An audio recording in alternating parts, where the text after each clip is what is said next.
বিশ্বকাপে টিকে থাকার আরেক লড়াইয়ে কাল পাপুয়া নিউগিনির পিএনজি বিপক্ষে মাঠে নামবে বাংলাদেশ। এই ম্যাচে জিতলেই হবে টাইগারদের, সেক্ষেত্রে আর তাকিয়ে থাকতে হবে না ওমান স্কটল্যান্ড ম্যাচের দিকে। এদিকে টুর্নামেন্ট থেকে এক প্রকার ছিটকে যাওয়া পিএনজি জানিয়েছে, বাংলাদেশকে হারিয়ে ইতিহাস লিখতে চায় পিএনজি। পাপুয়া নিউগিনি যখন অনুশীলনে ঘাম ঝরাতে ব্যস্ত, তখন বিশ্রামে বাংলাদেশ।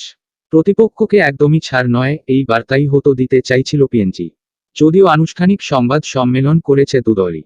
সেখানে পাপুয়া নিউগিনির অলরাউন্ডার চার্লস আমিনি বলেছেন, এটা আমাদের জন্য এক ধরনের ইতিহাস। বাংলাদেশের মতো একটা টেস্ট প্লেইং দেশের বিপক্ষে খেলব। যদি অঘটন ঘটাতে পারি তাহলে গর্বিত হব। সেই ইতিহাসটাই লিখতে চাই আমরা। অন্য সময় হলে হয়তো পিএনজিকে নিয়ে ভাবার সময় থাকতো না। সাইডা বেঞ্চ থেকে কারা খেলবেন সেটাই হতো আলোচনা। কিন্তু স্কটল্যান্ড এক হারেই পথে বসিয়েছে মাহমুদুল্লাহর দলকে। জিততে তো হবেই, বাড়িয়ে রাখতে হবে রানরেট। এর বাইরে বাংলাদেশের খেলা শেষে সমীকরণ চূড়ান্ত হবে রাতে ওমান স্কটল্যান্ড ম্যাচ শেষে। তাই তো এ যেন একদিনে দুই ম্যাচ টাইগারদের।